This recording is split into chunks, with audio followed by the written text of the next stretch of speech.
people.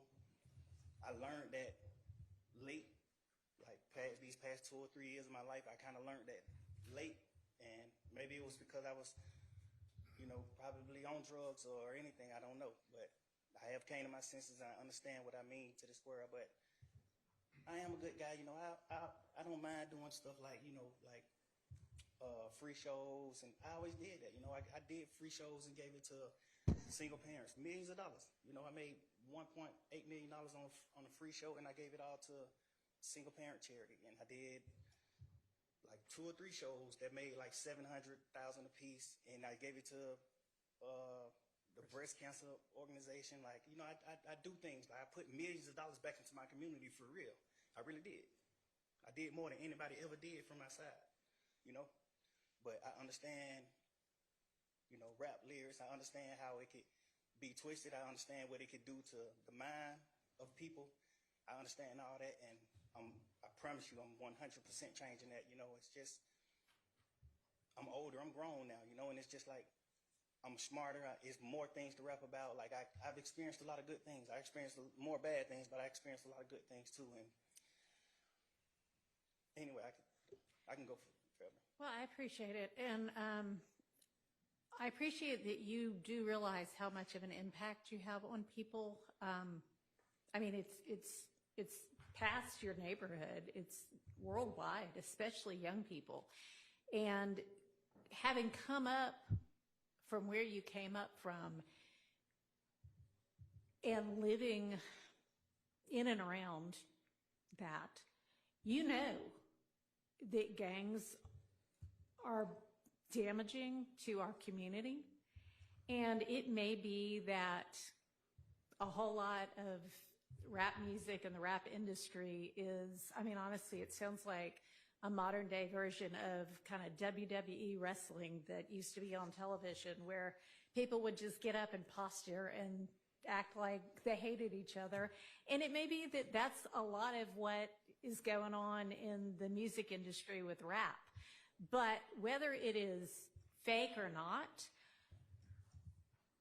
it has tremendous impact on kids and young people who think, this is cool, this is what I want to do, look at him, he's a millionaire, I can do that by being, a gangster in the streets. And that's not true. What you're likely to have happen to you if you're a gangster in the streets is you get shot, you get killed, or you get thrown in prison. And those are, by far the most likely outcomes. And, you've been in here watching the trial, and you've seen the pictures of Mr. Ryan posing with a gun as big as he is at 15 years old and going out and shooting and killing another teenager. And that's what gangs do, and that's unfortunately a lot of what rap music does. And if you are a modern day John Lennon, he might have rapped too in this day and age. I don't know, but I know you're talented, and even if you choose to continue to rap, you need to try to use your influence to let kids know that that is not the way to go, and that there are ways out of poverty besides hooking up with the powerful guy at the end of the street selling drugs.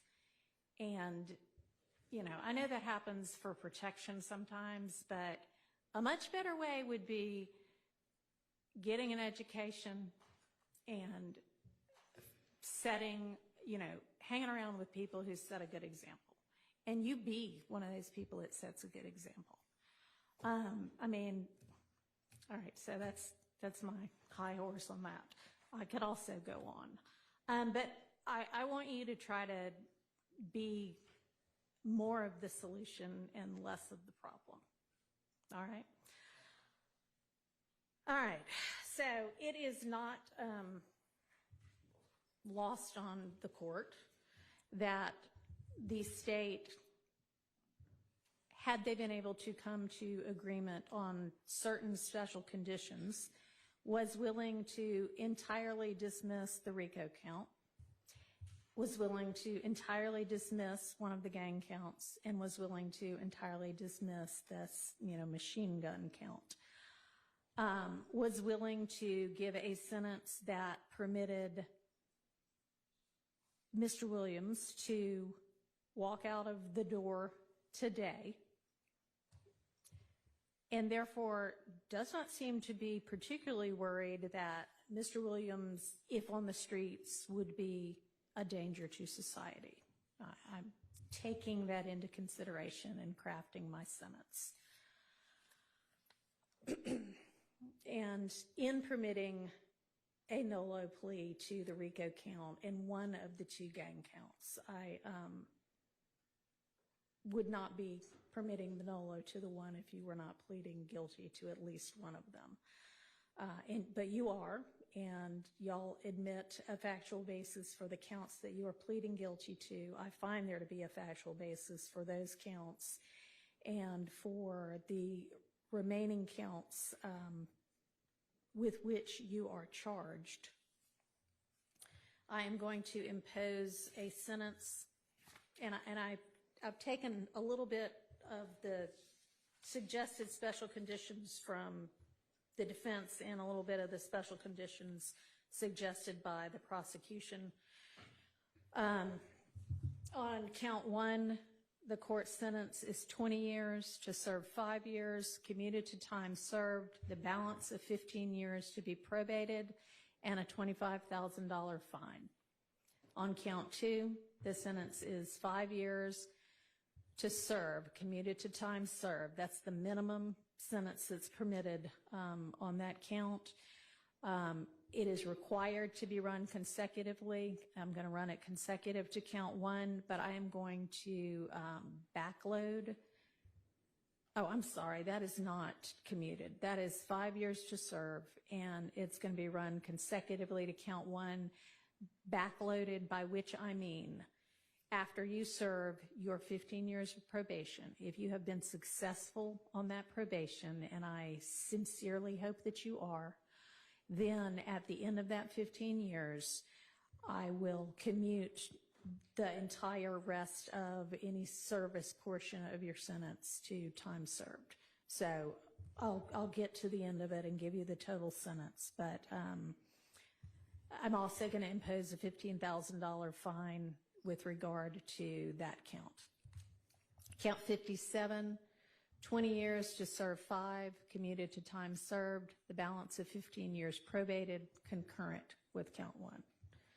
Count 58, 10 years to serve 5, commuted to time served, balance probated, concurrent with count 1. 59, 5 years to serve, commuted to time served, concurrent with count 1. 60, 5 years to serve, commuted to time served, concurrent with count 1. Count 61, 5 years to serve, that is required to be also a consecutive sentence, so that's going to be run consecutively to count 56 and backloaded. Count 62, 10 years to serve, also required to be served consecutively, that's going to be consecutive to count 61, also backloaded. So essentially, the total sentence is 40 years to serve the first 5 years in prison, but commuted to the time that you have already served, followed by 15 years on probation, followed then by the backloaded 20 years, which can be served in custody and will be served in custody if you are not successful on your probation. If you are successful in completing your 15 years probation, that will be commuted to time served.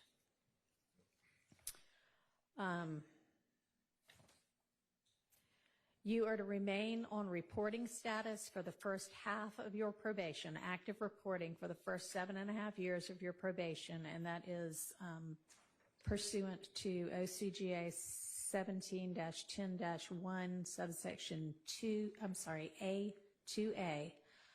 And Mr. Steele and Mr. Adams, in order to keep him on reporting status, there needs to be good cause shown. We all concede that good cause is shown here? Stipulate. All right, I appreciate that.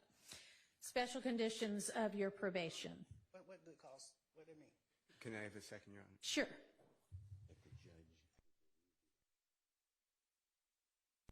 Thank you, Your Honor. All right. You had enough time to talk with your attorneys? Yes, sir. Okay. All right, special conditions of your probation. After 48 hours from your release, you are to stay away from the metro Atlanta area, and that's defined by the U.S. Census Bureau. It may change, but you can look that up anytime to figure out what that is. For the first 10 years of your probation, subject to the following exceptions, you are permitted to be in the metro Atlanta area to attend any wedding, funeral, or graduation from high school, college, or graduate school of any of your immediate family members. And immediate family members is defined the same way that you all were contemplating it when you were negotiating. You can get here up to 24 hours prior to any such event, and you need to leave within 48 hours after any such event.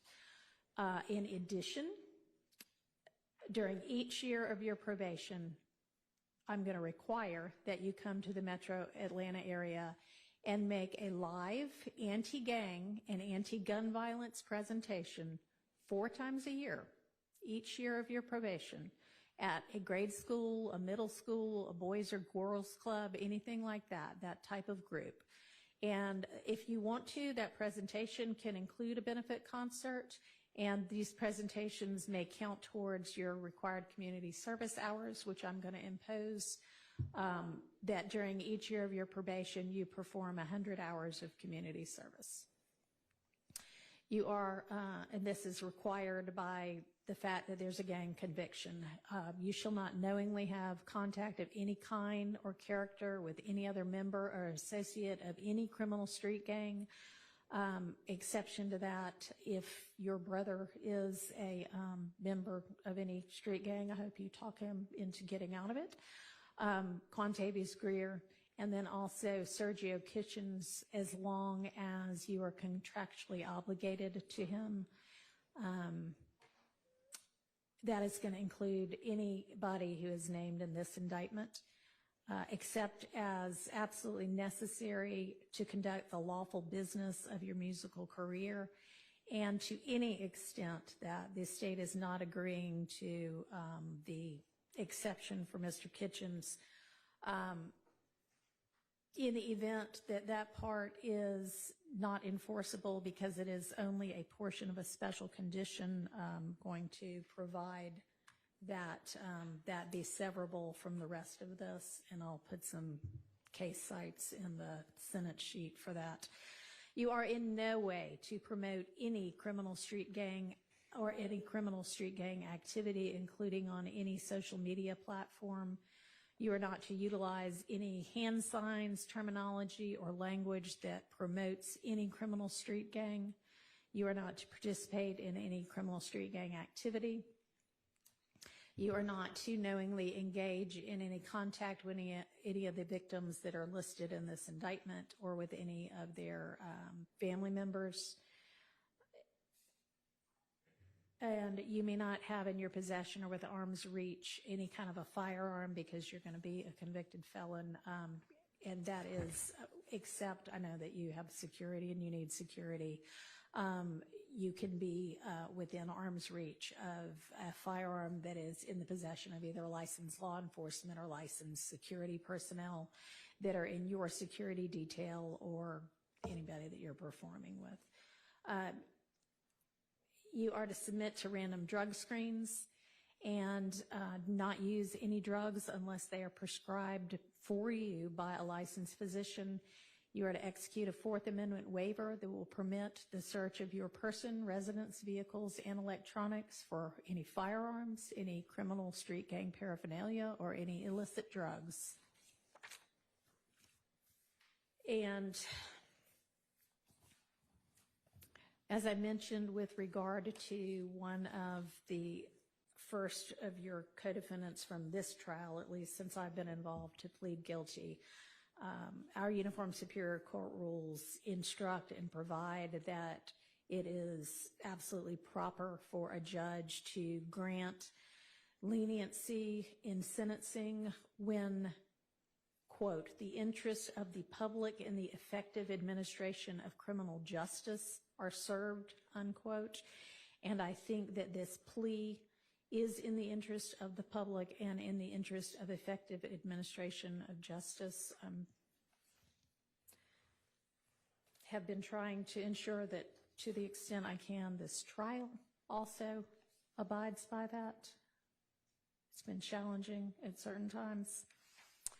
I find your plea to be freely, knowingly, intelligently, and voluntarily entered with an understanding of the consequences, and I accept it as such. I also need to inform you that your attorneys were going to represent you through either the last day of this term of court or 30 days from now, whichever is later, and any of the filings that were mentioned that need to be filed within that time, they would file on your behalf unless they are permitted to withdraw from representing you before that time. I am not going to impose the conditions suggested by your counsel about the benefit concerts and the donations to the sheriff's office, but I certainly strongly encourage you to do those things and to do and continue to do things that benefit your community and especially help young people to stay out of criminal trouble. And unless there is anything from counsel other than that. I have one matter, Your Honor. Okay, and does the state as well? Your Honor, with regards to Mr. Williams being permitted to come to the Metro Atlanta area or Cleveland Avenue area for funeral or the other items, Right. can you also consider, God forbid, there's a serious medical condition of a person that In is his immediate family, yeah. certainly, we can add that. And I also meant to mention, because I know you do travel all over in order to pursue your career, that it's permissible for your probation to be transferred to out of state, and that has to be done through probation, but that is fine with the court. And you may also keep your, nobody's mentioned it, but keep your passport and travel out of state and internationally to the extent that you need to do that for business purposes as well. All right, Mr. Body. Yes, just very briefly. Thank you. The district attorney just wanted me to urge the court, due to the fact that the Thomases have been negatively affected incredibly traumatically by what has been discussed by both parties here today, to make a brief statement as she believes that they fall within the exception or within the bounds of Marcy's law. If the court would allow, I understand the court made a ruling earlier as it relates to that, but she wanted to. All right. Thank you, and I appreciate, well, I cannot even begin to understand what they must, anybody must be going through when they lose a family member to violence or criminal violence. Mr. Williams himself has expressed his own sorrow to the family. I, again, am going to stand by my belief that the appropriate time to hear a victim impact statement from them is at the close of the trial that contains the murder count with regard to their family member. All right, thank you. Okay, court is adjourned. Good luck to you. And I'm going to have there better be no violations, but if there are any, you're coming back to see me. All right. Thank you, Your Honor. Hey, you're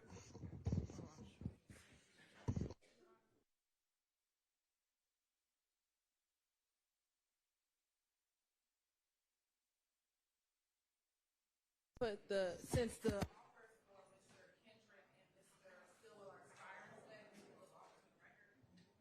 Let's take a recess, and I'll be back.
imprisonment. He's charged with count 57, which was participation in criminal street gang activity, which carries a sentence of 5 to 20 years. He was also charged with count 58, which is violation of the Georgia Controlled Substance Act. That is for the possession Right, marijuana. of marijuana, which Yeah. carries a sentence of 1 to 10 years. As to count 59, I believe that's the possession of codeine with the intent to distribute, which is 5 to 30 years. And count 59, which is the possession of cocaine, which is 60 is possession of cocaine. so 59 was the codeine, 60 Right. is the possession of cocaine, which was 1 to 5 years. Possession of a firearm during the commission of a felony, which was count 61, which is 5 years to serve consecutive to any count indictment. Possession of a machine gun, which was count 62, which was 10 years to serve consecutive. And then he was charged with count 63, which is possession of a firearm by a convicted felon pursuant to 1611-133. I know my math isn't the best, but that's life plus some years. The state's recommendation, Your Honor, was for Mr. Kendrick to plead to count 1, conspiracy to violate the Racketeer Influence and Corrupt Organizations Act, which was 20 to serve 15. Count 2, the murder reduced to voluntary manslaughter, 20 years to serve 15. 20 years to serve 15. And then to the gang count 57, also 20 years to serve 15, all to run concurrent, and the state was willing to null pros all the other counts in the indictment. All right. And Mr. Kendrick and the attorneys associated with you, I want to make sure that y'all know that unlike what happened with Mr. Williams,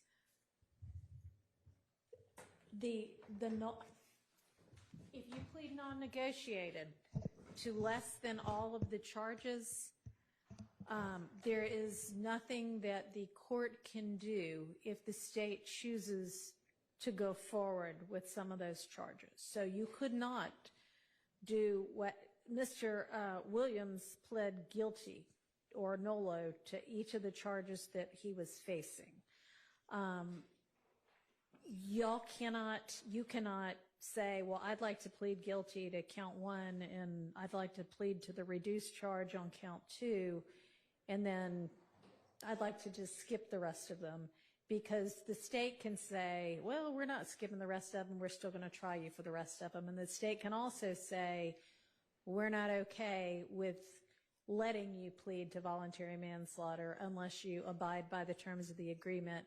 We're going to go forward with the murder trial. So I know that Mr. Weinstein, you and Mr. Apt and everybody else who's been helping know that, but because things seem to have worked out sort of beneficially for some of these other people who have already pled, y'all might think, oh, well, gosh, can't we do something better than that? Given what you're facing, they hold a lot of the cards, and a lot of it is outside of the ability of this court to change, okay? All right. We understand that, Your Honor. Thank you for advising us of that.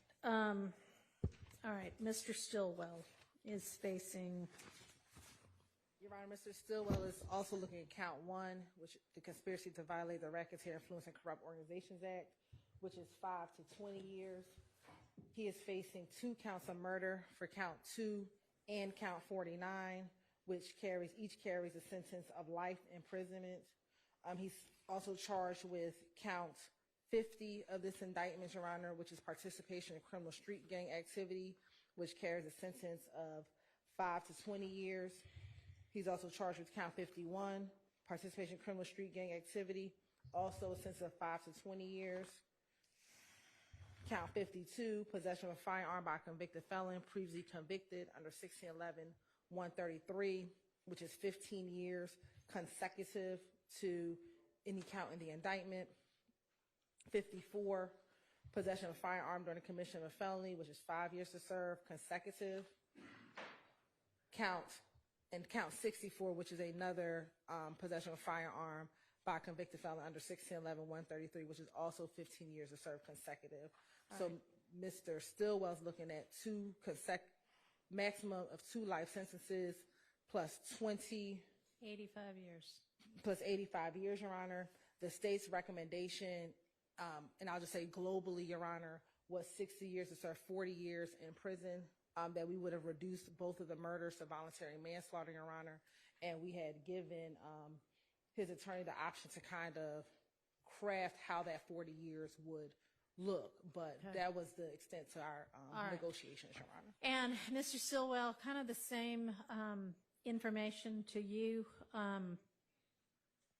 If the state does not want to reduce charges, you're not entitled to plead to reduce charges. They can say, you got to face these murder charges and we're going to make it a jury trial if you don't agree to what we're offering. Same thing, you can't say, well, I'd like those other charges dismissed if they're not willing to dismiss them in exchange for the negotiated sentence. So obviously each of you has the right to continue with the trial. You know, what you're doing, you are all have very capable attorneys representing you who clearly care very passionately about you all personally, as well as presenting your best case. But it's ultimately going to be up to the jury, and you cannot know what any jury is going to do. And they may say, I don't believe a single bit of this beyond a reasonable doubt. Y'all are both welcome. They may say, you know what, I buy this, I don't buy that. I'm convicting you of 4 of the 5 or 4 of the 8 charges. You're still then going to face sentencing. They may convict you of everything. And if you are convicted of everything, Mr. Stillwell, you're facing 2 life sentences plus 85 years on top of that, as opposed to 40 years to serve with parole as a possibility.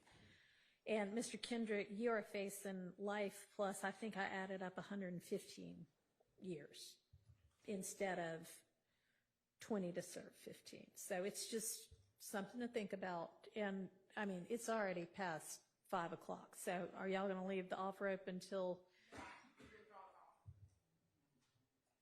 you have withdrawn the offer before you even put it on the record to? We communicated this to them last night, but if they did not accept it, then we would have withdrawn the offer. All right, well, given that the state spent the entire day negotiating Mr. Williams' plea, ultimately unsuccessfully, I don't know if either Mr. Weinstein or Mr. Sharp would have been able to negotiate with you during today. They would have, we didn't have any communication from Mr. Weinstein or and they rejected the offer. Okay. I did have communication with Mr. Abate today. I attempted to have communications with the DA last Tuesday morning, but she failed to show up for our meeting. Any chance y'all might leave it open until 9 o'clock tomorrow? Your Honor, I'll consult with the DA, and if she wishes to read. Okay. I mean, I have no idea whether they'd want to keep it, but I haven't, we haven't put it on the record, and I haven't ensured myself as the court that they understood what the potential sentences were up until just now. So I would appreciate it if she would, so that they have the opportunity, having heard from the court, to talk to their attorneys. And they may still say that we're good, we're going forward, but. We'll consult with the district attorney Okay. So in the event that it is no longer open to you or that you decide to reject it anyway, I plan to start the trial again Monday morning. I'm going to have the jury be here at 9. I'm going to have us be here at 8:30. We're back to getting no sleep. So I'll see y'all at 8:30 regardless. Okay. Now court is adjourned.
Burnt out ends of smoky days, the stale, cold smell of morning.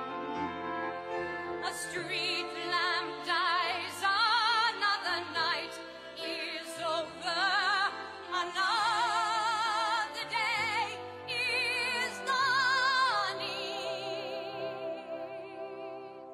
Daylight, I must wait for the sunrise. I must think of a new life, and I mustn't give in. When the dawn comes, tonight will be a memory too, and a new day will begin.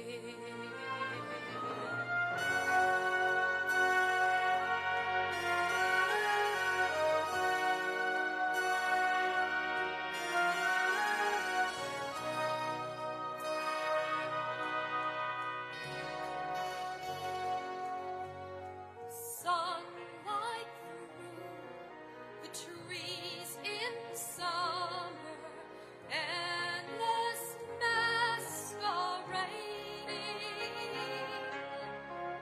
like a flower as the dawn is breaking, the memory is fading. Touch me, it's so easy to leave me all alone with the memory of my days in the sun.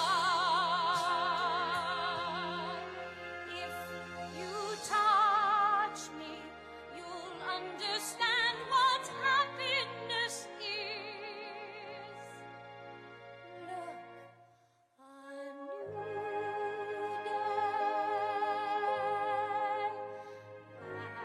has begun.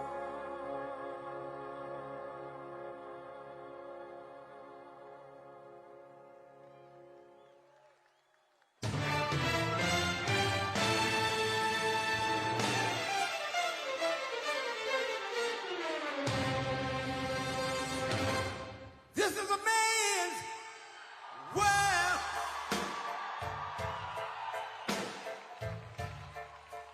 This is a man's world.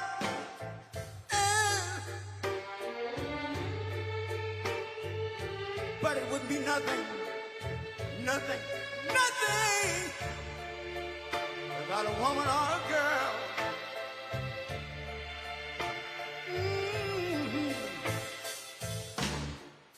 You see, man made the car to take us over the road. Man made the train, carry the heavy load.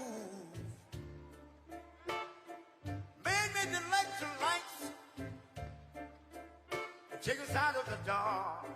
And man made the boat of the water. Like my Bible said, Noah made the ark. This is a man's world. Ow! But it wouldn't be nothing, nothing, nothing about a woman or a girl.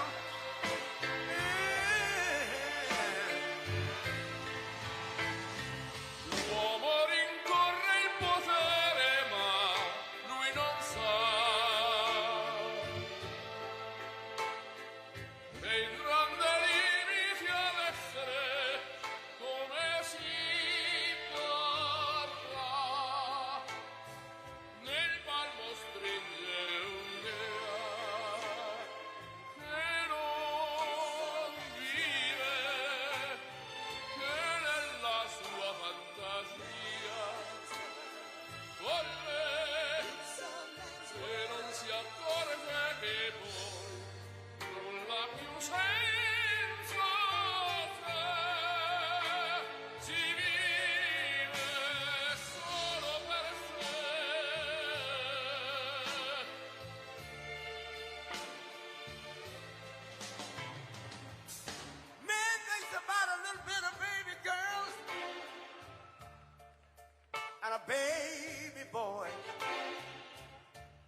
your eyes and surrender to your darkest dreams.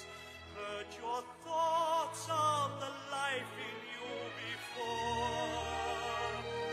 Close your eyes, let your spirit start to soar.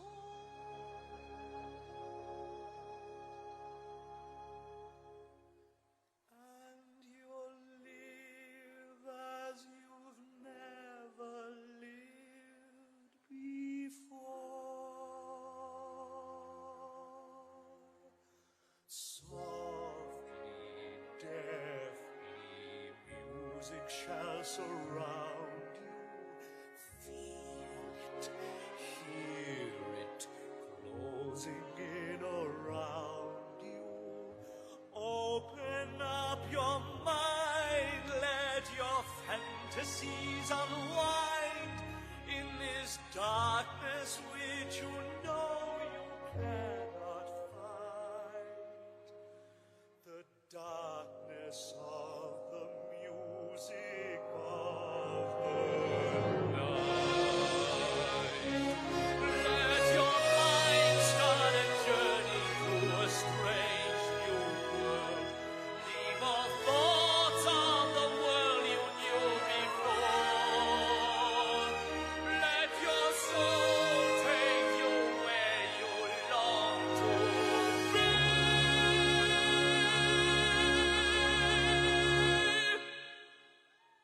Only then can you belong to me.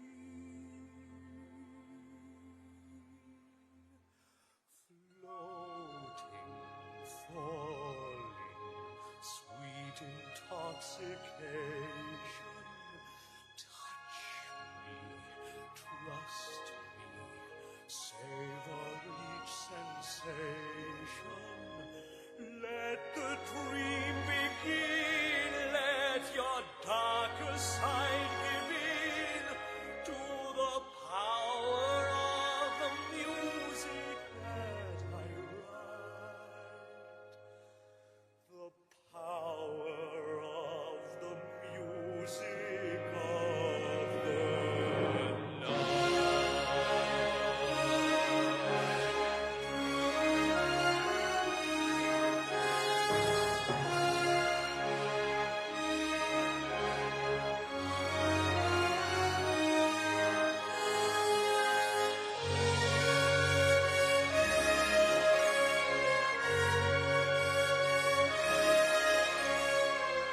You alone can make my song take flight. Help me make the music of the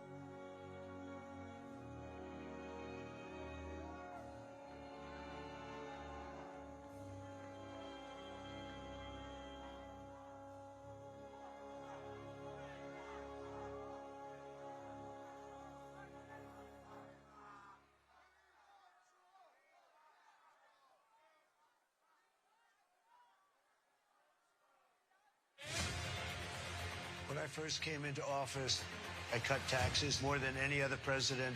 We have created 7 million new jobs, and it led to a growth like we've never seen before. We developed the greatest economy in history by far. When I left office, it changed. Inflation destroyed the lives of so many people. Interest rates went from 2% to 10%. Millions of illegal immigrants, traffickers, and drugs coming into our country. Our country has gone to hell. So I made a decision to run. We're going to make America great again, greater than ever before. I will fight for you with every breath, and I will never let you down. I'm gonna fight like a G and all those see, and if I die, I'm gonna die free. President Trump is literally putting his life on the line, and he's willing to risk it all because he loves this country. He is strong, he is fearless, and he is what this country needs right now. Our cities will be safe, our streets will be clean, and our border will be secure.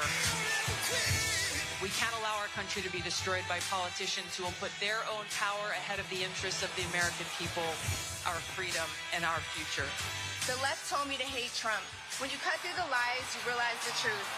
American families were better when Donald Trump was president. We were safer, wealthier, and stronger. So if you love this country, if you want to stand up and fight for the future of our nation, you must re-elect Donald J. Trump.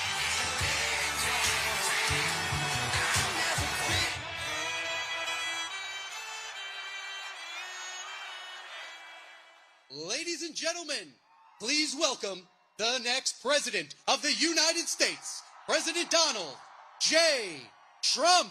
And I'm proud to be an American, where at least I know I'm free. And I won't forget the men who died, who gave that right to me. And I stand up next to you and defend her still today.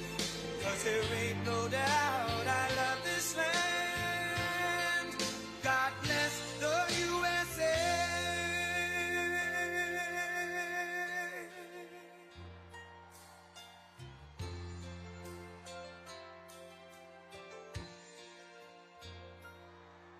From the lakes of Minnesota to the hills of Tennessee, across the plains of Texas, from sea to shining sea, from Detroit down to Houston and New York to LA, where there's pride in every American heart, and it's time we stand and say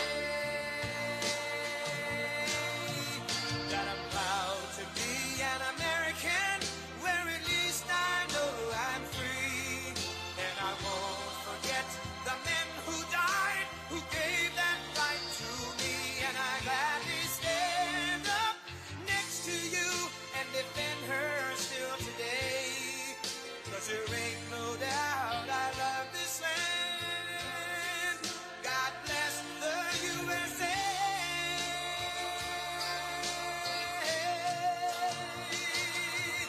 And I'm proud to be an American, where at least I know I'm free. And I won't forget the men who died, who gave that right to me. And I gladly stand up next to you and defend her still today. 'Cause there ain't no doubt I love this land. God bless the USA.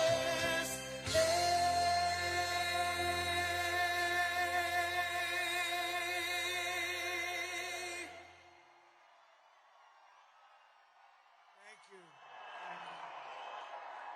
Thank you very much. Wow, this is a big crowd of beautiful people. Thank you very much. Thank you.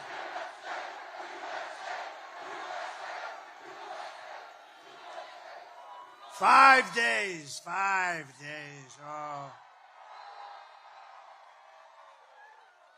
We're all working hard. We got to win. We can't let that alternative win. That would be a disaster for our country. So I want to just say a very big hello, Nevada. We're doing great in Nevada. And I'm thrilled to be back in this beautiful state with thousands of proud, hard-working American patriots, and you are that. You are that. But I'd like to begin by asking a very simple question, very easy one.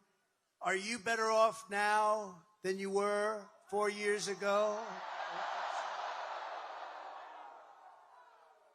I've come today with a message of hope for all Americans. With your vote in this election, I will end inflation.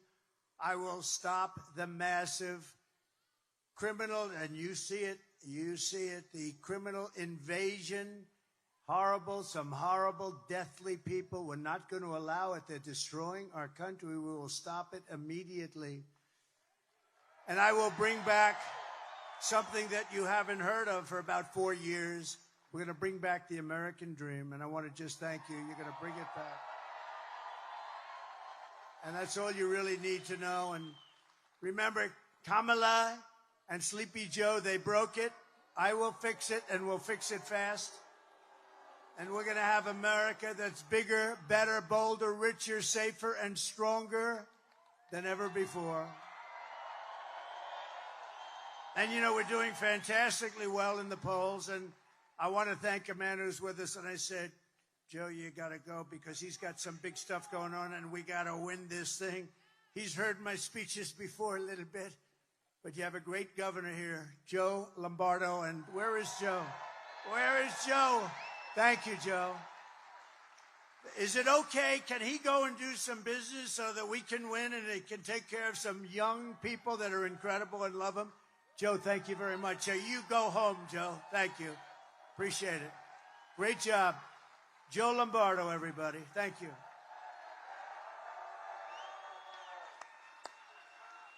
He's a good man. This election is a choice between whether we'll have 4 more years of gross incompetence and failure or whether we'll begin the 4 greatest years in the history of our country. We're going to bring it back. We're going to bring it back fast. And I'm asking you to be excited about the future of our country. That's not an easy thing to do when you see these clowns, these horrible, horrible people we have, these horrible people we have running our country. I'm asking you to dream big again. Dream big again. This will be America's new golden age. That's what we're going to do. A golden age of America. Every problem facing us can be solved, but now the fate of our nation is in your hands. This is a very big state for us. This is a very big state. I love it. I'm here a lot without campaigning, but I want to tell you this is a big one, and it looks awfully good. It looks, I don't want to say, just keep voting, keep voting. You got to get out and vote. On Tuesday, you have to stand up and you have to tell Kamala that you've had enough. You can't take it anymore. She's horrible, the worst there is. There's never been anybody worse on the border. She's the worst. She is the worst vice president in the history of our country. Kamala, you're fired. Get the hell out of here. You're fired. The worst. Horrible. Horrible. She is horrible. And she lies. Every time she gets up, she tells a lie. Donald Trump will not allow fracking. That's the first, by the way. I won't allow. Donald Trump will not allow drilling for oil, which is going to make us rich as hell. No, he doesn't. No, she lies about everything. IVF, she lies. I feel like I'm the father of IVF. She lies about everything.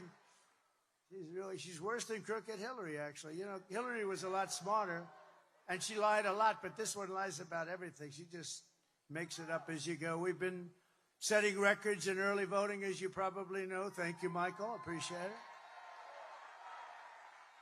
But we can't let up. In-person early voting in your state ends tomorrow. So get out and vote. But the main thing is you got to vote. You got to get that. Tuesday is a very special day. It's a big day, and we can close this thing out. We're leading for the first time, I think, ever, right? We're leading in early voting for the first time ever. That's right. Never happened because, as you know, Democrats always lead in the early part, and the Republicans like to go there on Tuesday, and I understand that you want to see your ballot go into a box. I'm not even sure you see that with this craziness that we have, but we're going to get it all changed. But we're doing really well, and to be leading in early voting is unprecedented, so that's really great. So it's an honor. And if you can't make it tomorrow, you got to make a plan. You got to be there on Tuesday, everybody. Who has not voted? Whoa. Whoa. Who has voted? Great. That is great. Wow. Thank you very much. That's great. Thank you. Look at that. Oh, I'd like to know what casino you work for, huh? Look at that. That's great. So those that haven't, get out and vote. Every vote counts. Thank you very much. With your help, we're going to win Nevada. We're going to defeat Kamala Harris. Kamala. And we're going to, what are we going to do? We're going to make America great again, right? Over the past 4 years, Kamala has orchestrated the most egregious betrayal that any leader in American history has ever inflicted upon our people. She's violated her oath, eradicated our sovereign border, and unleashed an army of gangs and criminal migrants from prisons and jails, insane asylums and mental institutions, from all around the world, from Venezuela to the Congo. Today I want to hear directly from a mother whose world has been absolutely shattered. This just came out, and everybody that sees it is like devastating.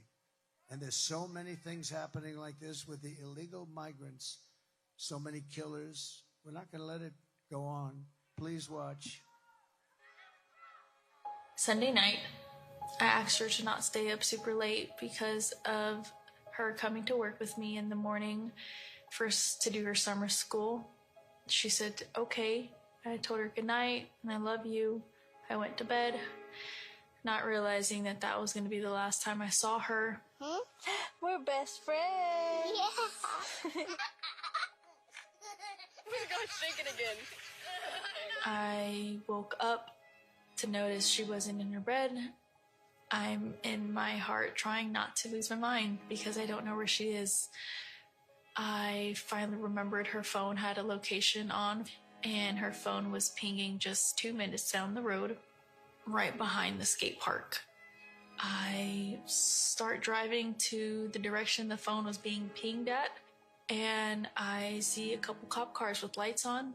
I see yellow tape, and immediately my heart drops and sinks to the bottom of my stomach. My daughter's hands and ankles were both bound. She was strangled to death, left with no pants. And I know in my heart, she fought incredibly hard. She was not going down without a fight.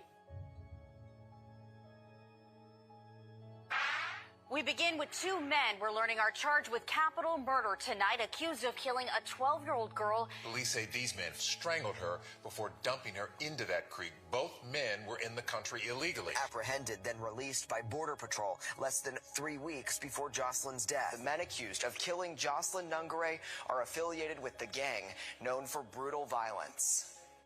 Kamala Harris was in charge of immigration in our borders. If we had better border policies and not open borders and not these catch and release policies, I truly believe this all could have been prevented.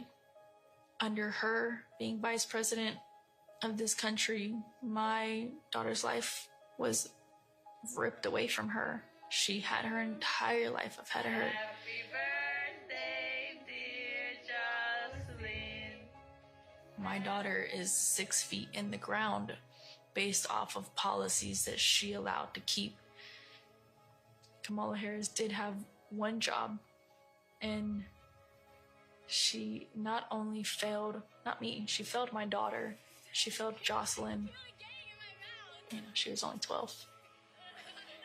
President Trump reached out, gave me his sincerest condolences as not a former president, but just as a father, someone who cares. I believe Donald Trump needs to be back in office. I can at least know that my next child will be safe in this country.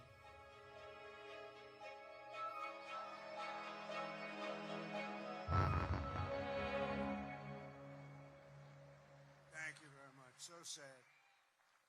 Thousands of people all over our country. This is constant. These are some really tough people, some really bad people coming in. They make our criminals look like nice people. That's how tough they are. They are just so bad. The jails are being emptied into our country. Jails from the toughest countries are being opened up and let in through her stupid open border policies, totally unvetted. Nobody knows who they are, where they come from. Countries you've never even heard of. The day I take office, the migrant invasion ends and the restoration of our country begins.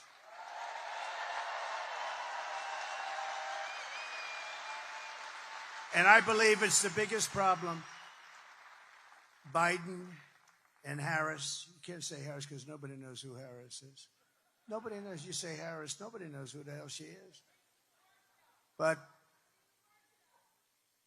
that's great. Thank you, darling. Thank you very much. Thank you very much. Thank you. The savages charged with brutalizing and murdering Precious Jocelyn are members of the same vicious Venezuelan prison gang, Tren de Aragua.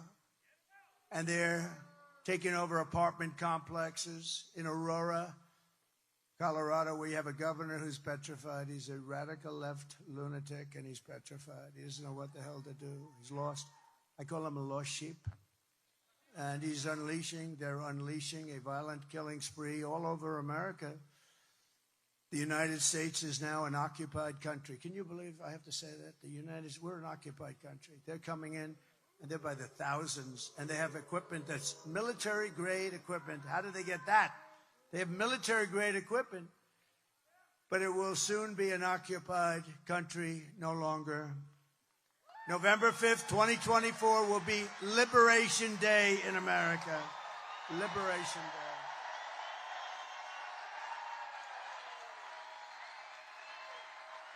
On day one, I will launch the largest deportation program in American history. We're going to get them out. We have no choice.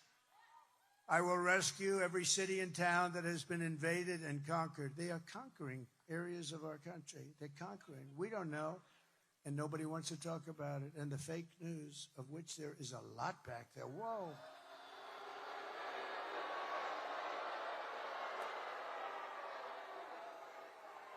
It's a lot. They don't want to write about it. They don't want to talk about it. They don't want to. They'll write about it after the election. No, you don't want to write about it now.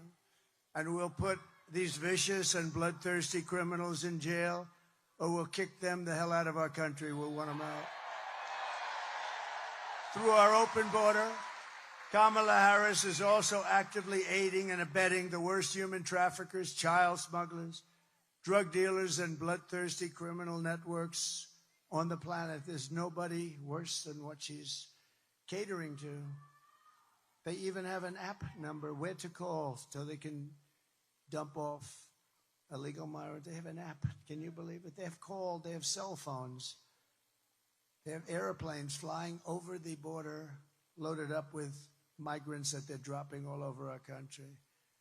The cartel's profits have soared from relatively minor numbers to $13 billion from human trafficking alone under border czar. She doesn't want to be called border czar. She was the border czar, but you know what?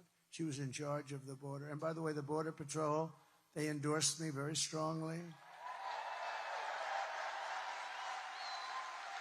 They even said I was the greatest president in the history of our country. Now, I said, does that include Abraham Lincoln? Does that include the great George Washington? They said, you're the best president, and you're the best president on the border. We had the best border. Drop that, please. Drop my all-time favorite graph. Do you mind? I love this. I sleep with this. I kiss it. I kiss it. Oh, that saved my life, I guess. Without that graph, I wouldn't be here right now. I looked over to my right very quickly, and I noticed there was a little problem. A little bit of a problem. Lunatics. We got lunatics out there. But that says it. The last day that I was in office was the arrow on the bottom. That was the lowest day in the history of our country for illegal immigration. That was done by the Border Patrol and ICE. And then it became like an Elon Musk rocket ship. Look at that. Look at what happened. That was the lowest day we've ever had in terms of illegal immigration. By the way, the drugs were equally low. The whole thing was so good. All that guy had to do is leave it. He went to the beach all the time, right? He could have gone to the beach, but he went to the beach, but they made changes. Instead, remain in Mexico. I got things that nobody could come into our country. They had to remain in Mexico. I think Tijuana might have been the fastest growing town in the history of the world. Hundreds of thousands of people, but they weren't in our country, and we want people to come in, but we want them to come in legally, right? We want people to come in, but they have to come in legally. We don't want murderers and drug dealers, and we don't want them to open their prisons. Think of it, they're opening their prisons and dumping them on us. But every day they're stealing innocent lives on both sides of the border, both sides. Just days ago, a young U.S. Marine Corps veteran named Nicholas Quetz from Arizona was driving through Mexico very routinely. Who would think this could happen? For a beach weekend with his great friends. Yet everybody loved him. He had a lot of friends. When he was viciously gunned down on the highway and murdered by members of a Mexican cartel. And we're joined today by Nick's wife, Carrie, his father, Douglas, his mother, Patricia, his sister, Alexis, and his brother-in-law, Phil, and they're beautiful people. And if they'd like to come up, I'd love to have them just to honor their beautiful boy. I'd love to have them. Come on up. Go, good.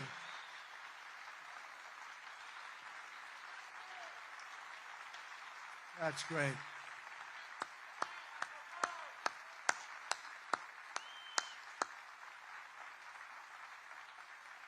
This is a great family, a perfect family, and what happened to them should happen to nobody.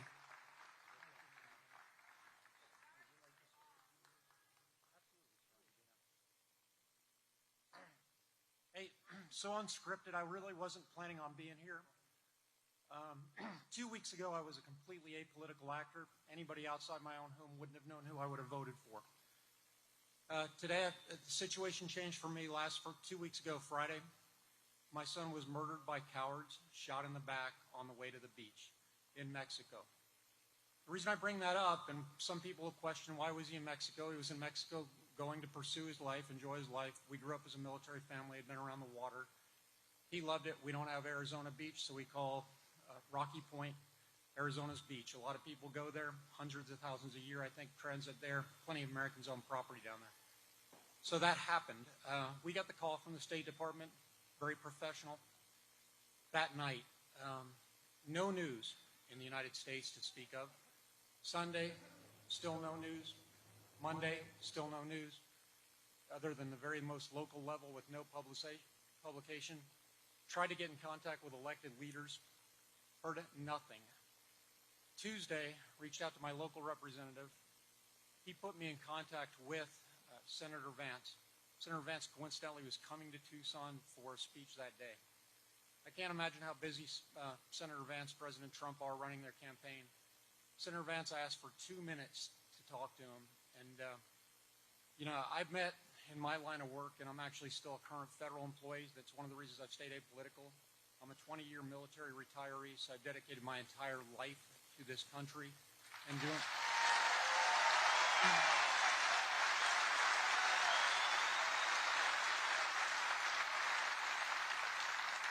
My son, who was murdered, is a 4-year military veteran of the United States Marine Corps.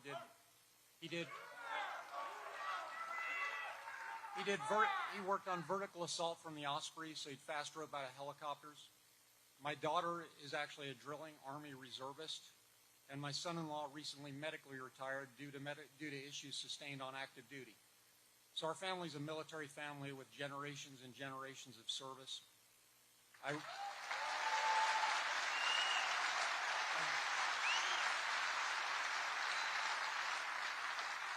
I bring these things up as an apolitical actor and somebody who struggled, the kind of Americans many are, who probably sit around their table and say, who are we going to vote for, go back and forth, decide what we think is important.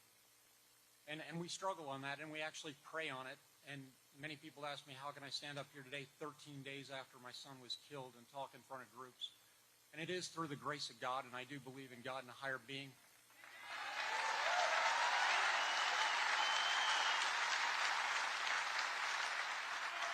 I do believe my son Nicholas has given me the power to be here, has given my wife the power to be here, has given my daughter.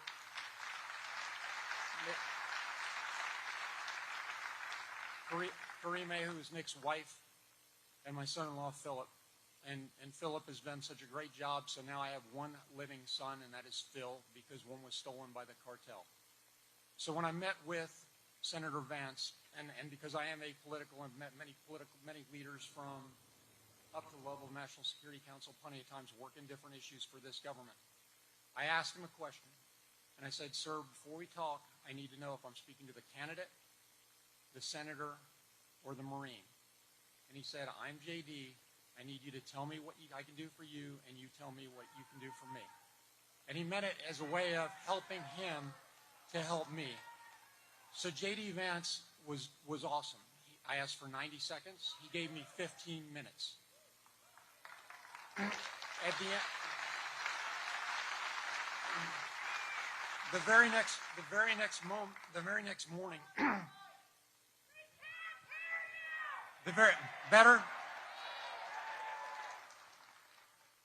Better?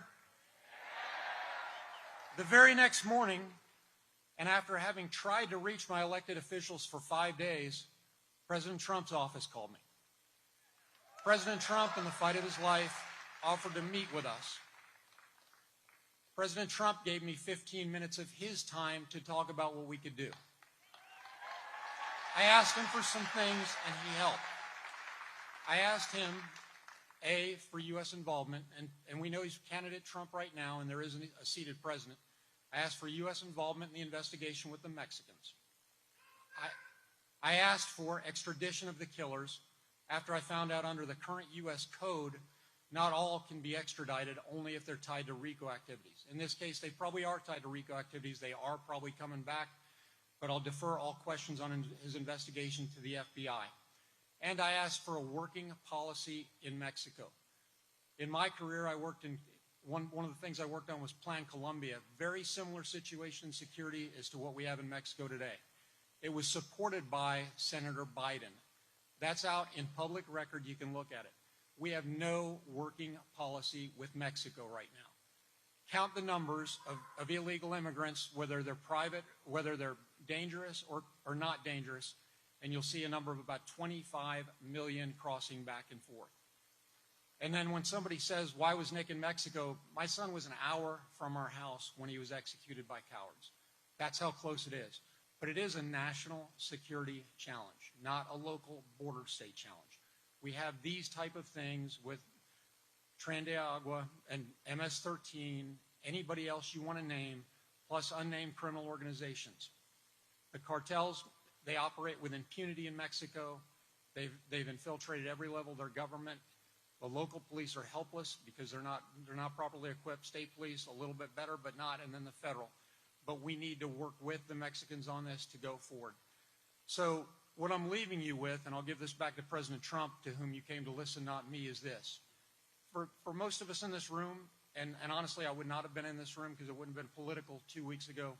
You know who you're going to vote for. But for the soundbite and the people looking at this, after 12 days, I received a phone call from Senator Mark Kelly. That was the 12th day. And he was gracious, and he offered his condolences. And I told him, sir, I appreciate that because I'm a respectful person. I'll work with anybody. But what I want is sponsorship of a couple things. One is change to U.S. code so that if committed crime against U.S. persons, especially murder, they are brought back here to face our justice.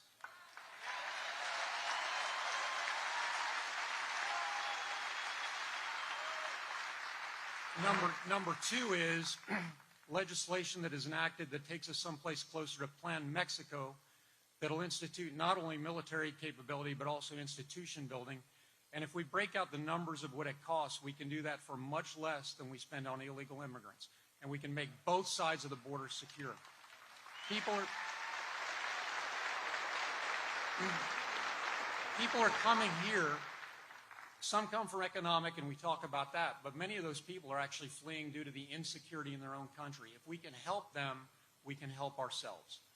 Senator Kelly, and as I said, so this is bipartisan, but we need a leader who can enact it. And the leader is standing right next to me because he's promised to enact it.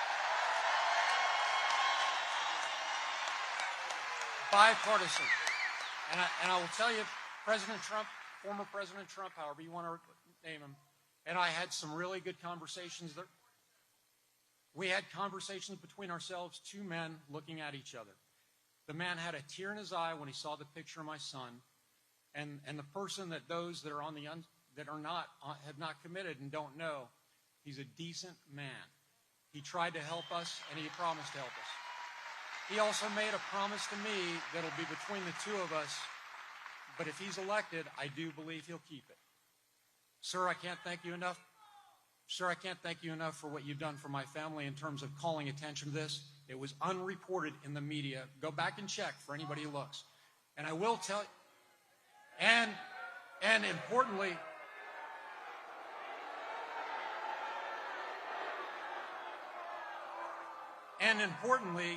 like I said, Governor Walz was in Arizona last Saturday. He had a convention. We tried to go. We asked to go. I've got electronic proof of it so we can show pictures. They've already been released to the media. We're told it was full. It was in a high school auditorium, and we weren't allowed to speak with them. So when you wonder about where America really is and what the stories are, you don't have to wonder anymore. The man next to me and his vice presidential nominee, a current seated senator, both met with me within 36 hours of asking, and both took up the cause.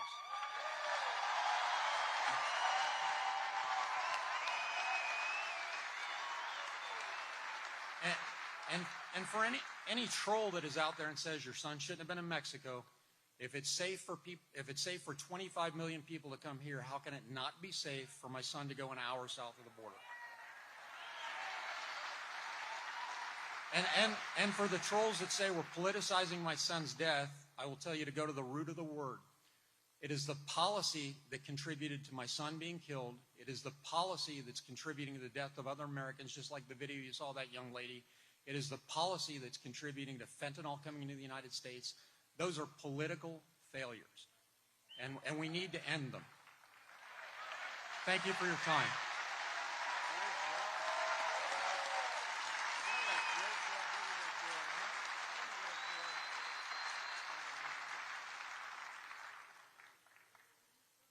I'm asking you, help us get justice for Nicholas.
That's incredible. And frankly, to do that, to be able to do that, literally just a few days after this horrible event happened is pretty amazing, I'll tell you. We'll take care of it. We're going to take care of it. We're going to get that guy. We're going to get him. We're going to get him. They know who he is. Can you believe it? They know who he is. Nothing's done. Mexico's going to give him to us. Mexico's going to give him to us. They have to. They have to. It's going to be real easy. When I'm president, we're going to put the drug smugglers and human traffickers, we're going to put them right out of business. They're killing hundreds of thousands of people in our country. You know, if we had a war, it wouldn't be as bad as this. Hundreds of thousands of people a year are being killed. To expedite removals of the Tren de Aragua savage gangs, I will invoke the Alien Enemies Act of 1798 to target and dismantle every migrant criminal network operating on American soil. And if they come back into our country, it's an automatic 10 years in jail with no possibility of parole. And I'm hereby calling for the death penalty for any migrant that kills an American citizen or a law enforcement officer.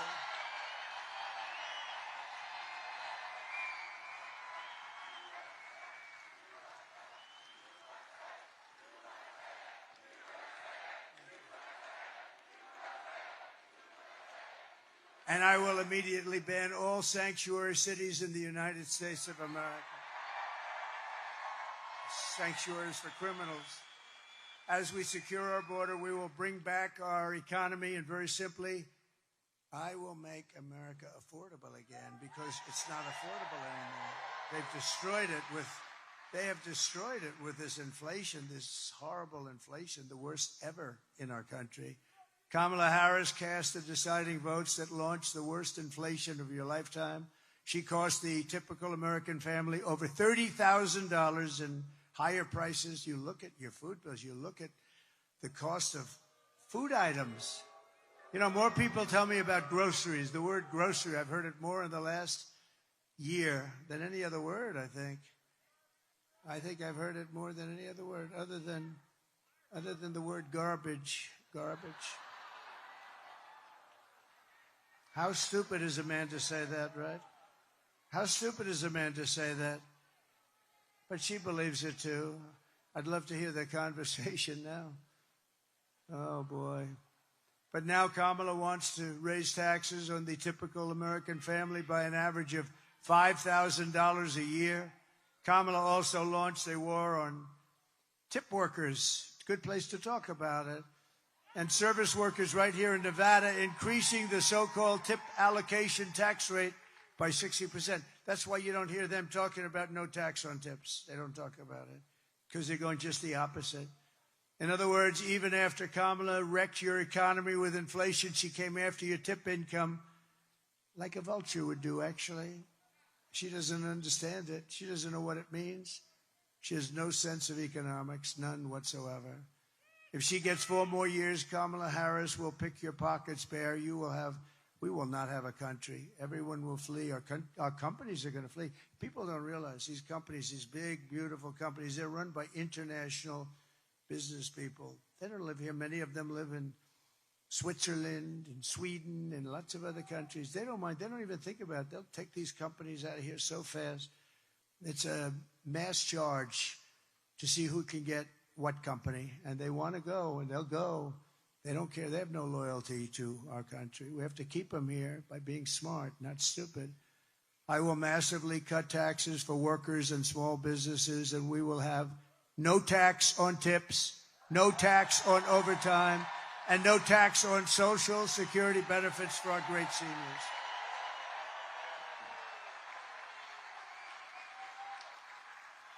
And I will support a tax credit for family caregivers who take care of our parent or a loved one. You know, if we didn't have that, if we didn't have the angel moms and lots of different names, but the angel moms is an example. If we didn't have them, the great wife that takes care of a husband who is badly wounded, and vice versa, by the way.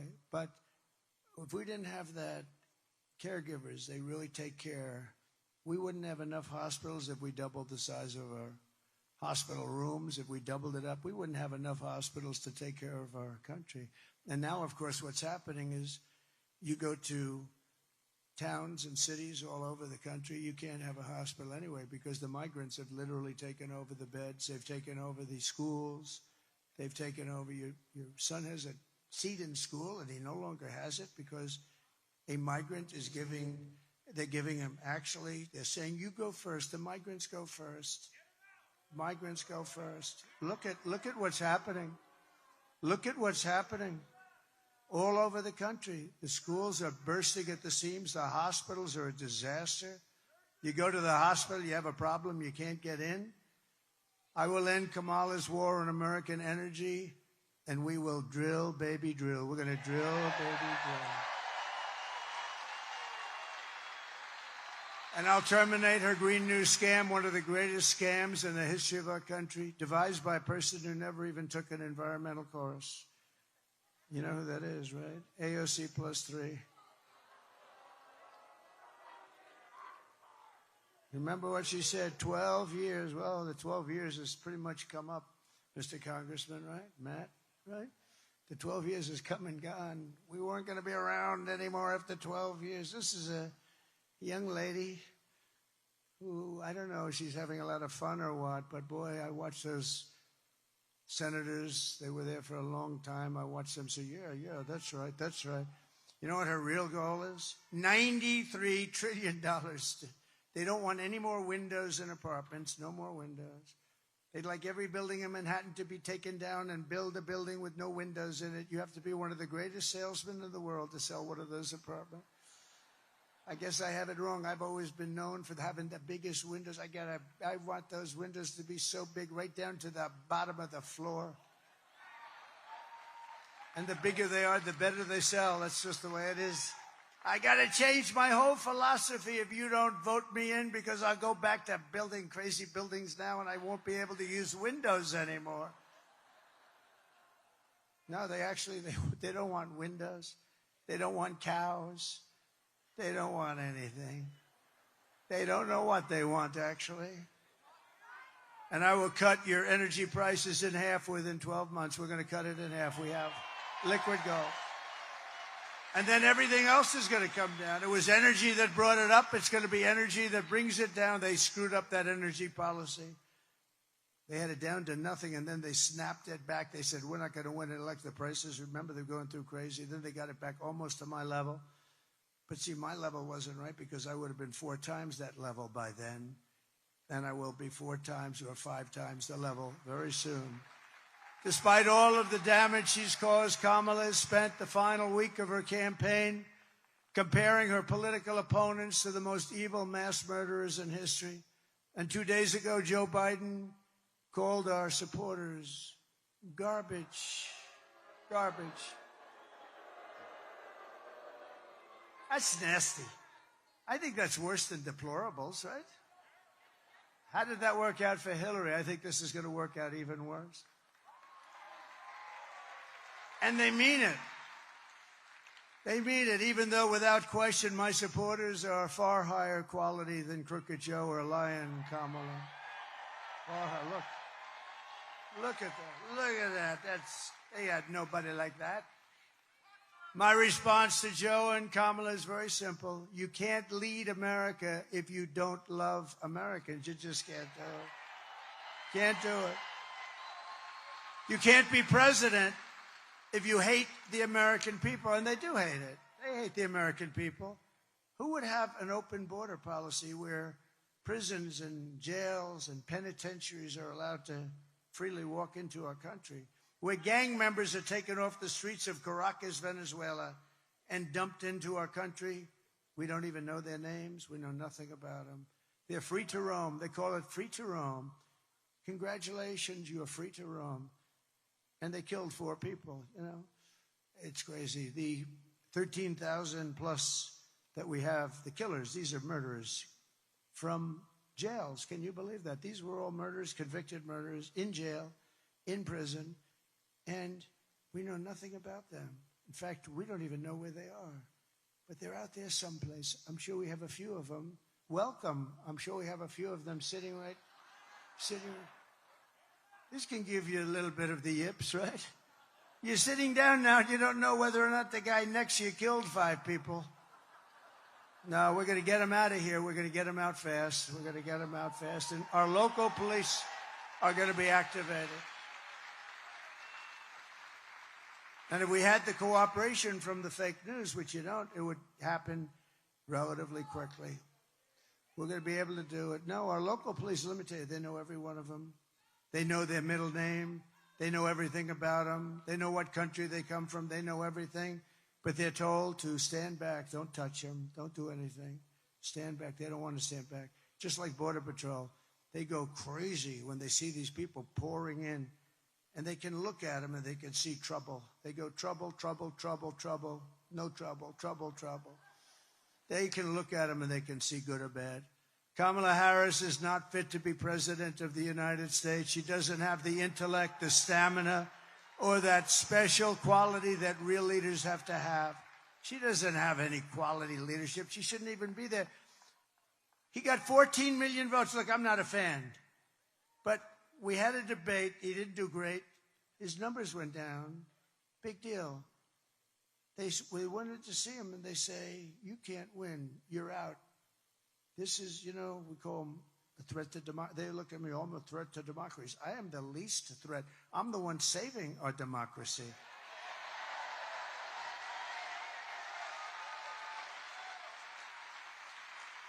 No, crazy Nancy. She's crazy as a bedbug. She walked in and she starts screaming at him, you're out of here. You're out of here. Get out of here. And it's amazing, her and some of her friends. And yet with Nancy, she was a big owner of Visa stock. She started off with nothing, and now she's worth $200 million, they say. But listen to this, with her husband. What was that all about anyway? That was a weird deal. What was that all about? So she's got the husband, and they buy stock. And she was a big owner in, I believe it was Visa, and big owner, big position.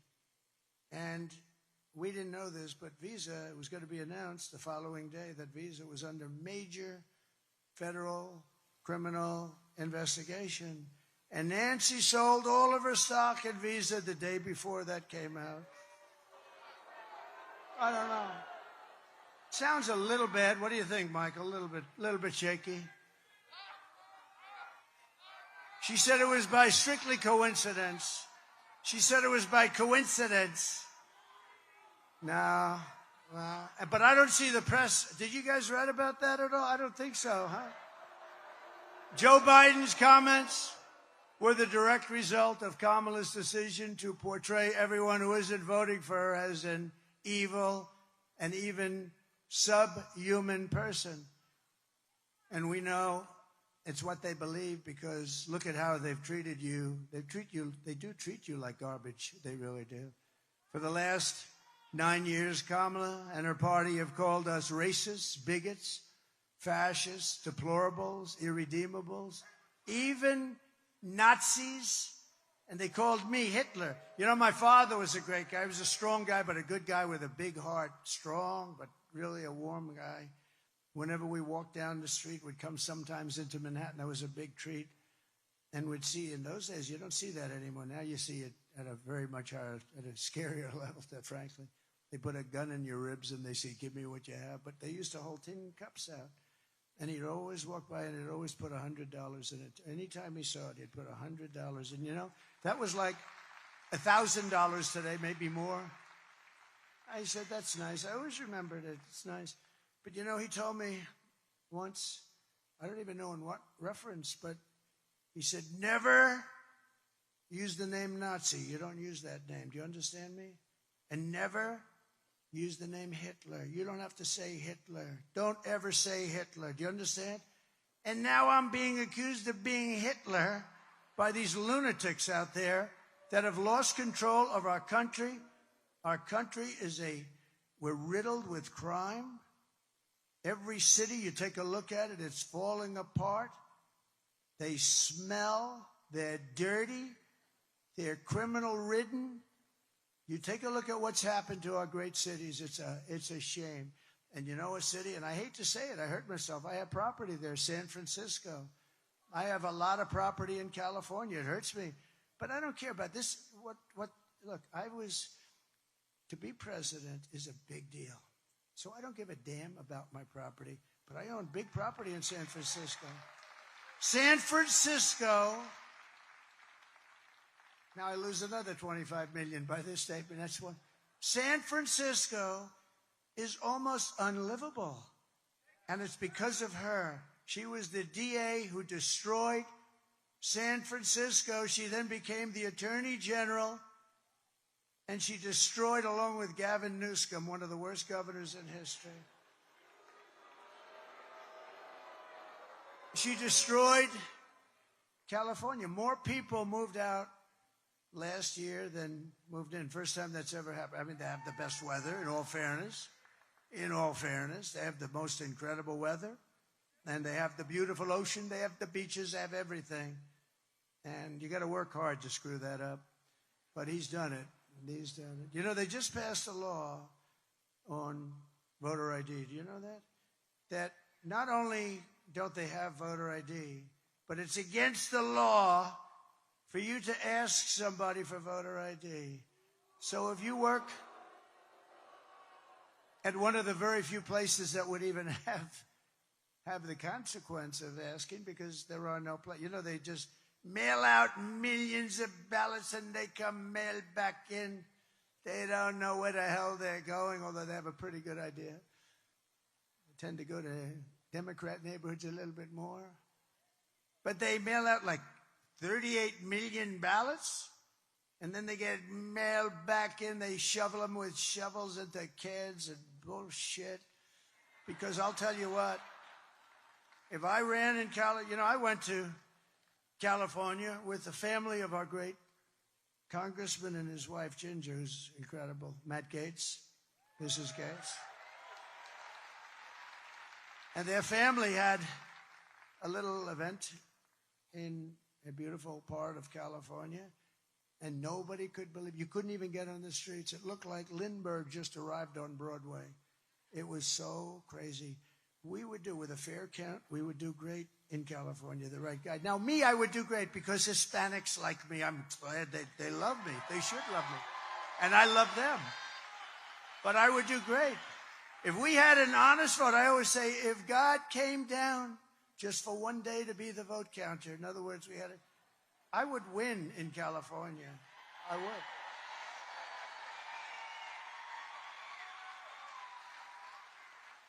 It's a disgrace what happens. Think of it. They send out millions and millions and millions of ballots. They go out. They come back. It's interesting. When you go to a legitimate place, like in Florida, they've done a very good job. But I go into Palm Beach. I go in. They say, sir, I know who you are.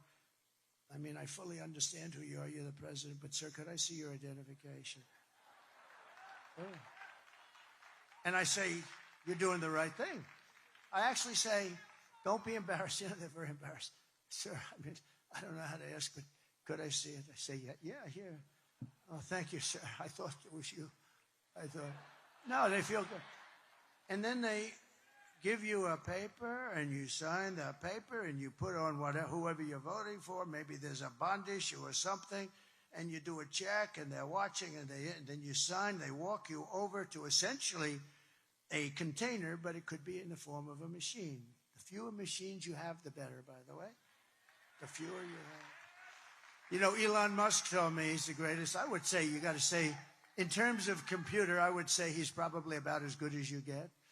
And, I watched that big rocket come in 2 weeks ago. It came in, that sucker was going to crash. I said, no, don't let it crash. I tell the story. I was talking to a very important person on the phone, very important. And I'm watching the screen. It's muted. There's no sound, but I see this scene live.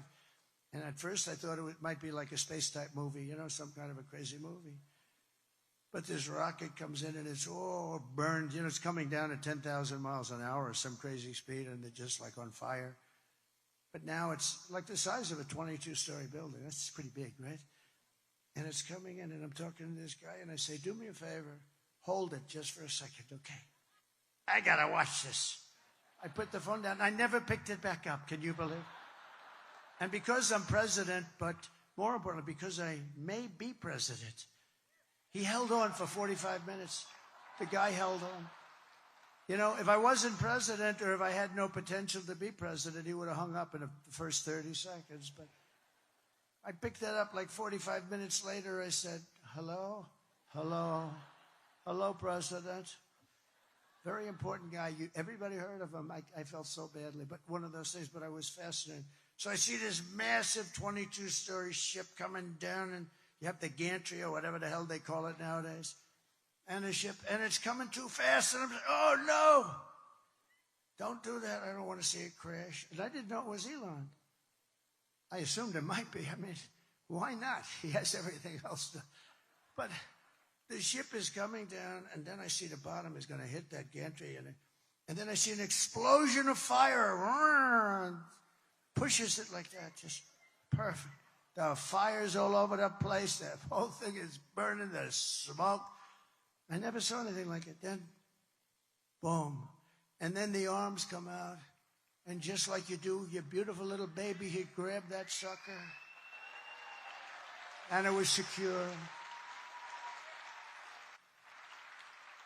I said, it's the most incredible thing I've ever seen. It was going to crash a thing, the fire, everything just computer, right? It was all, I called up Elon. I said, Elon, you know, he gave us the greatest endorsement. He said, it's the most important election we've ever had. Do you know where he is right now? He's campaigning in Pennsylvania. Can you believe it? With all he's got to do, because he thinks it's the most important thing he can do. But I said, Elon, was that you, the rocket? Was that you, Elon? I called him up. Hello? I said, how you doing, Elon? Okay, what's up? I said, Elon, was that you with the rocket? Yeah.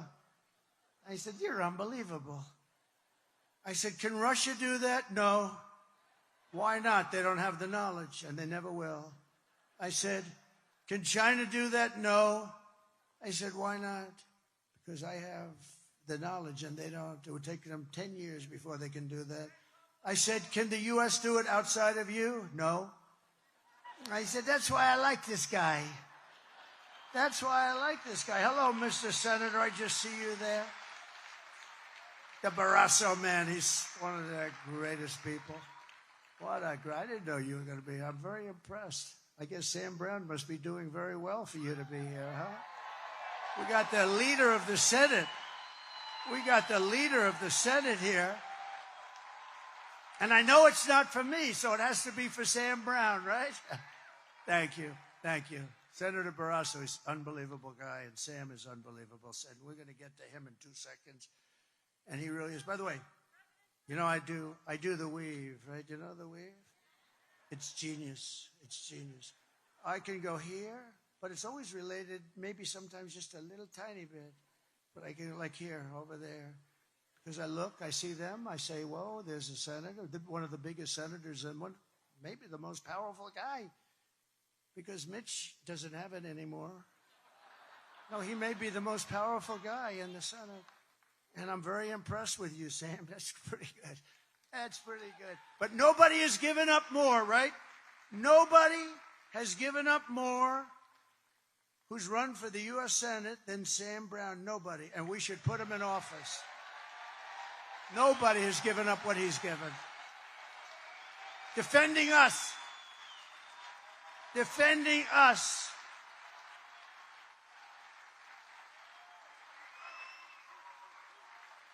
And he's running against a horrible person, a radical left lunatic, but nobody's given up what that man has given up. And I say it, and he might not even like me to say it, but I say it because it's true. Nobody has given up, ever, that's ever run for the U.S. Senate.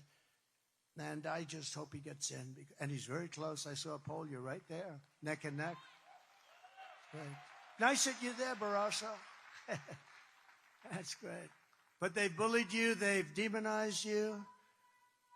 They've demeaned you. They've censored us. They've deplatformed us. You know, they took me. I had 280 million between Facebook, Instagram, and Twitter.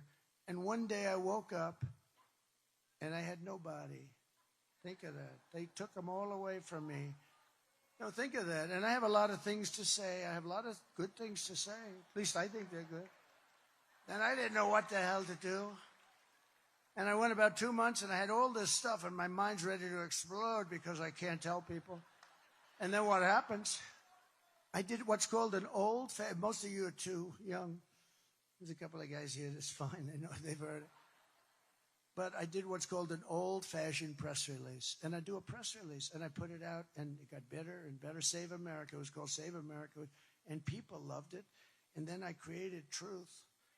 Think of this. Truth. And it's hot as a pistol now. So think of it. Somebody said, very smart guy, a Wall Street genius. He said to me, you know, think of it.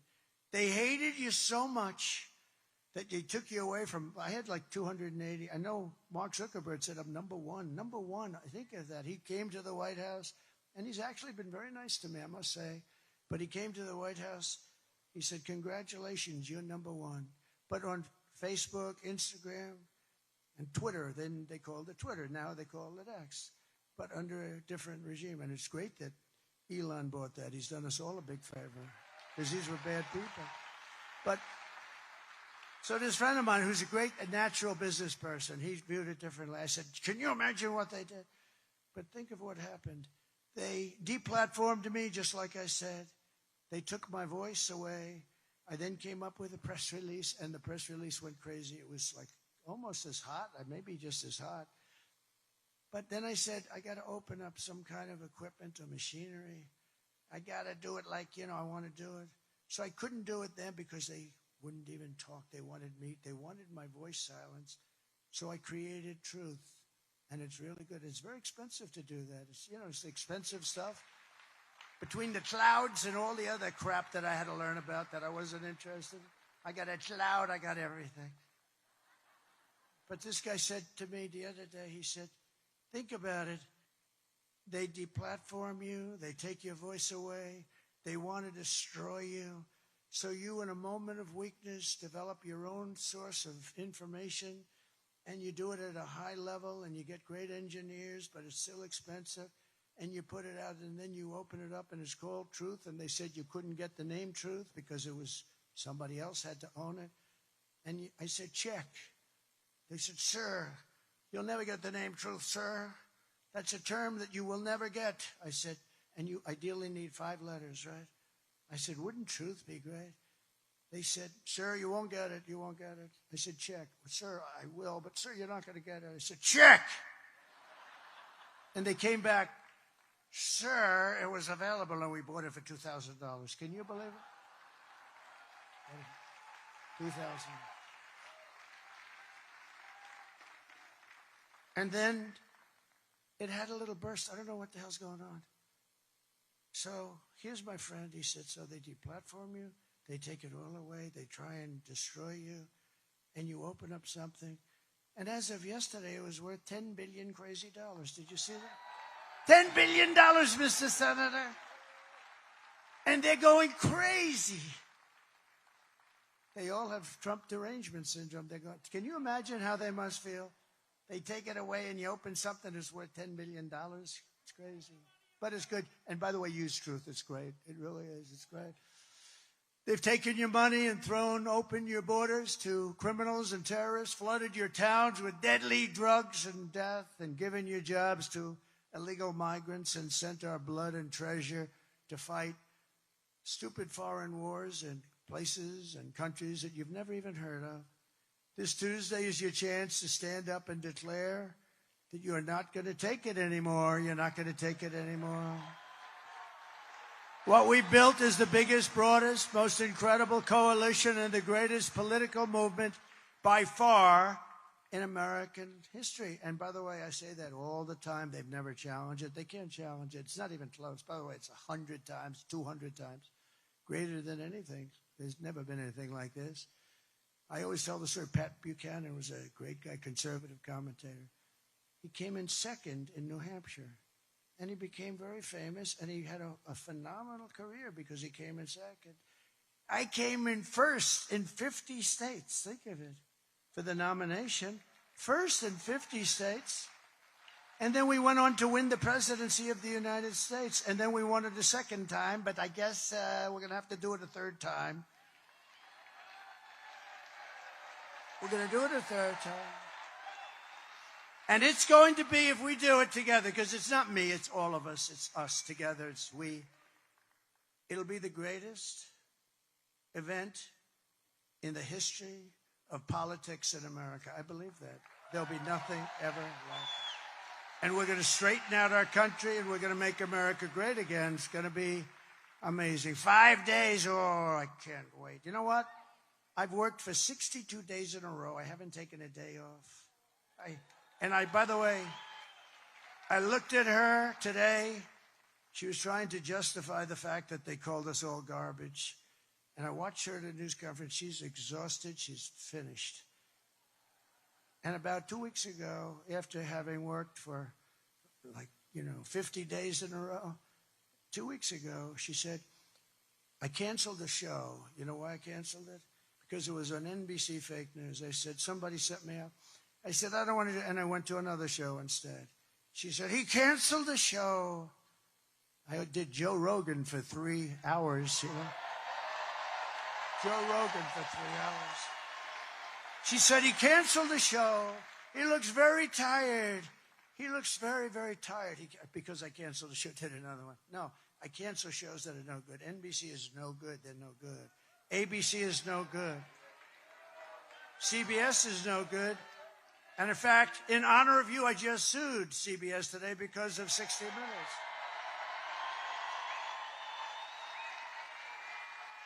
You know why I sued him?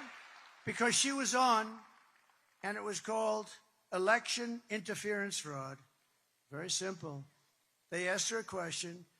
She gave an answer as though she was one of the dumber people in the history of our country. Certainly the dumbest vice president, and would be beyond the dumbest president, but we're not going to let that happen. So she gave one of these, they call it a word salad, but I don't like the term. I don't like the term. No, I don't like the term. I think you're very nice, but I don't like that term. She came dressed as a word salad. Do you believe it? And he came dressed as a wall. Look. And I have no idea who she is, but she's a very pretty young lady. Okay, sit down. So she answered a question. It was a question. She gave this long, crazy... If you read the answer, you would say there's something wrong with her. So you know what 60 Minutes did? Can you imagine them doing that for me? They took it was a very long answer. You just went on and on, just words. Didn't mean anything. 60 Minutes and CBS cut it all out, and they took another answer for a meaningless question, and they put it up there. Do you know that, right? They put it up there. They took it and they put it up, and they replaced an answer that would show that she's not qualified cognitively, as I would like to say. I think she should take a cognitive test. She's not qualified. They took it out in its entirety, and they took another answer from someplace else, and they put it in. That's called election interference fraud, okay? So we sued them today. And I think CBS should lose its license, but I think ABC should lose its license also because of what they've done. We'll see. It's a hard one for them to explain. Well, let's say we have a fair judge. Well, exactly why did you do that? I mean, it's, I've seen where answers are sort of juggled around. That's not good either, but a little tiny. But to take the whole thing out and to take another answer from a totally different question and a totally different part and move it in, and they got caught, and they don't want to show us any papers because they might have done it with many other answers. And that's real interference. So, no, we don't have to lock them up. They should lose their license, which is worth billions of dollars.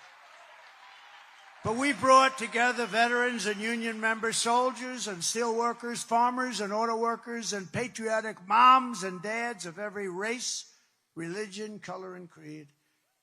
We're welcoming historic numbers of African Americans, Hispanic Americans, Asian Americans, and Arab Americans. Did you see in Michigan how well we're doing with the Arab Americans? That's great. That's good. Because we have a real good chance. We're leading in Michigan. We're leading in Pennsylvania. We're leading all over the place. We're leading here. We're leading in Arizona by 8. A great poll just came out. We're leading by 8. We're leading all over the place. But we're uniting Christians and Jews, Catholics and evangelicals, Muslims and Mormons, and everyone who simply wants to do one thing. It's one simple thing they want to do. You know what it is? Make America great again.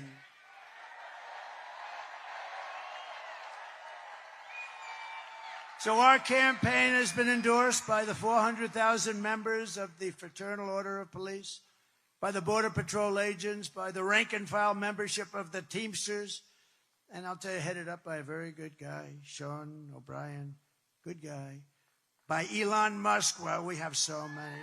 Yesterday, Elon, that's a great one. He feels it's so important. That guy, he's a worker, too. I'll tell you, he's working he's actually liking it. Gee, I hope he doesn't run for office.